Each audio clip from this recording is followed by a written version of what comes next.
forest was alive with whispers.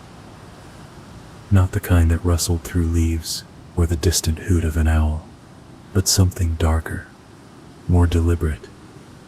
It was as if the trees themselves were conspiring, their gnarled branches twisting like skeletal fingers, pointing the way. Thomas Mercer didn't believe in witches. Not really, but desperation has a way of bending belief, of making the impossible seem plausible. And Thomas, he was desperate. His daughter, Emily, was dying. The doctors had given up. They called it a rare blood disorder, something they couldn't name, let alone cure. Her tiny body was failing, her once bright eyes now sunken and dull. Thomas had sold everything, the car, the house, even his wedding ring, to pay for treatments that did nothing. He was out of options, out of hope. That's when he heard about the witch. It was an old story, passed down in hushed tones by the locals. Deep in the Black Hollow woods, they said, lived a woman who could grant miracles for a price. No one ever spoke of what that price was, only that those who sought her out rarely returned. But Thomas didn't care.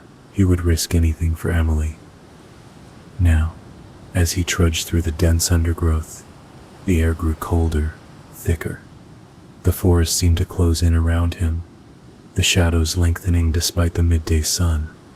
The whispers grew louder, more insistent, until they formed words. "Turn back." Thomas ignored them. He clutched the crumpled map in his hand, the one he'd traded a bottle of whiskey for at the town's dingy bar. The ink was faded, the lines barely visible, but he could make out the crude drawing of a gnarled tree with a hollow at its base. That was where he would find her. The tree loomed ahead, its trunk twisted and blackened, as if scorched by fire. The hollow was just as the map had described, a gaping maw in the wood, dark and foreboding. Thomas hesitated, his breath visible in the icy air. He could feel the weight of the forest pressing down on him, the whispers now a cacophony in his ears. "Leave. Leave now." "I'm here," he shouted, his voice trembling. "I need your help." For a moment there was silence. Then from the depths of the hollow, a figure emerged. She was tall, her body draped in tattered black robes that seemed to shift and writhe like living shadows. Her face was obscured by a hood, but Thomas could feel her eyes on him, piercing and cold. When she spoke, her voice was a raspy, like the scrape of a blade against bone. "Why have you come?" Thomas swallowed hard, his throat dry. "My daughter, she's sick. The doctors can't help her. I'll do anything, pay anything to save her." The witch tilted her head, considering him. "Anything?"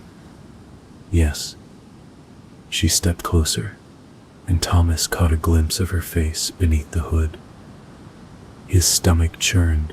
Her skin was pale and cracked, like porcelain left too long in the sun, and her eyes, they were black, endless voids that seemed to swallow the light. "Very well," she said, her lips curling into a smile that revealed jagged, yellowed teeth. "I can save your daughter, but the price is not one you can pay with gold or trinkets." "What do you want?" Thomas asked, his voice barely above a whisper. The witch reached out a hand, her fingers long and claw-like. "A piece of you." Thomas frowned.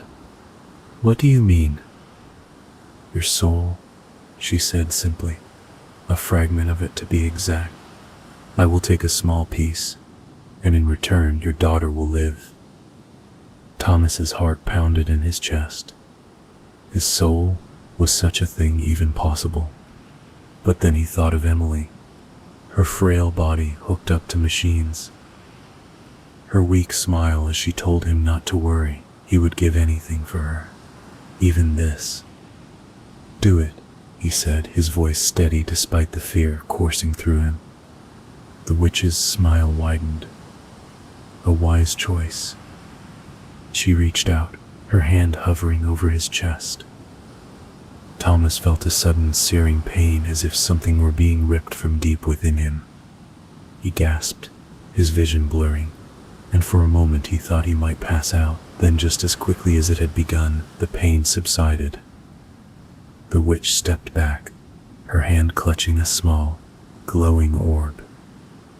It pulsed with a faint light, like a dying ember. Thomas stared at it, a strange emptiness settling in his chest. "It is done," the witch said. "Your daughter will live. But remember, Thomas Mercer, every bargain has consequences." Before he could respond, she vanished into the hollow, the forest swallowing her as if she had never been there at all. Thomas returned home to find Emily sitting up in bed, her cheeks flushed with color. The doctors were baffled, calling it a miracle. Thomas didn't care what they called it. His daughter was alive, and that was all that mattered. At first, everything seemed perfect. Emily grew stronger every day, her laughter filling the house once more, but Thomas couldn't shake the feeling that something was wrong. The emptiness in his chest lingered, a constant reminder of the price he had paid. Then the nightmares began. Every night, he dreamed of the witch. She stood at the foot of his bed, her black eyes boring into him, her voice echoing in his mind. "You owe me." He would wake in a cold sweat, his heart racing, the words ringing in his ears. At first he tried to dismiss it as guilt, the lingering effects of his desperation, but the dreams grew more vivid, more terrifying. He began to see her during the day, fleeting glimpses out of the corner of his eye, a shadow moving where there should be none, a whisper in an empty room. One night, as he lay in bed, he felt a cold hand on his shoulder. He turned, expecting to see nothing, but there she was, her face inches from his. "You thought it would be so simple," she hissed. "A small piece of your soul, and all would be well. But a soul is not so easily divided." Thomas tried to scream, but no sound came out. The witch's hand tightened on his shoulder, her nails digging into his flesh. "You owe me," she repeated, "and I always collect." The days blurred together. Thomas stopped sleeping, afraid of what he might see in his dreams. He became paranoid, convinced that the witch was watching him, waiting for the right moment to strike. He started seeing her everywhere, in the reflection of a window, in the flicker of a candle flame, in the shadows that danced on the walls. Emily noticed the change in him. "Daddy, what's wrong?" she asked one evening, her small hand on his arm. Thomas forced a smile. "Nothing, sweetheart. Just tired." But he wasn't fooling anyone. His hands shook constantly, his eyes darting around the room as if expecting the witch to appear at any moment. He stopped eating, stopped caring about anything except the growing sense of dread that consumed him. One night, as he sat alone in the living room, the lights flickered, the air grew cold, and the whispers returned, louder than ever. "You owe me." Thomas clenched his fists, his nails digging into his palms. "Leave me alone," he shouted, his voice cracking. The room went silent. For a moment he thought it was over. Then the lights went out, plunging the room into darkness. He heard a soft, rhythmic tapping, like footsteps approaching. His breath came in short, panicked gasps as he fumbled for the flashlight on the table. The beam of light illuminated the room, and Thomas froze. The witch stood before him, her black eyes gleaming, her smile twisted into a grotesque mockery of kindness. "It's time," she said. Thomas tried to back away, but his legs wouldn't obey. The witch reached out, her hand closing around his throat. He felt the same searing pain as before, but this time it was worse, so much worse. It felt as if his very essence was being torn apart, piece by piece. When it was over, Thomas collapsed to the floor, his body trembling. The witch stood over him, her hand clutching another glowing orb. This one was larger, brighter, its light almost blinding. "You should have read the fine print," she said, her voice dripping with malice. "The first piece was just the down payment. The rest, well, let's just say I always collect in full." Thomas tried to speak, but his voice was gone.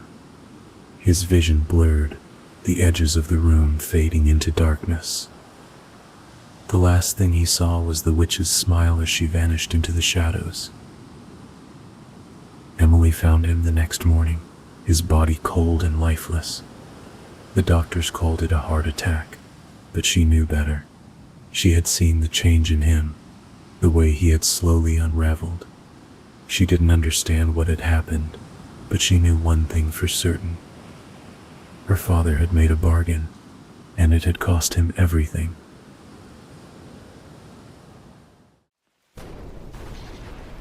Sweet dreams.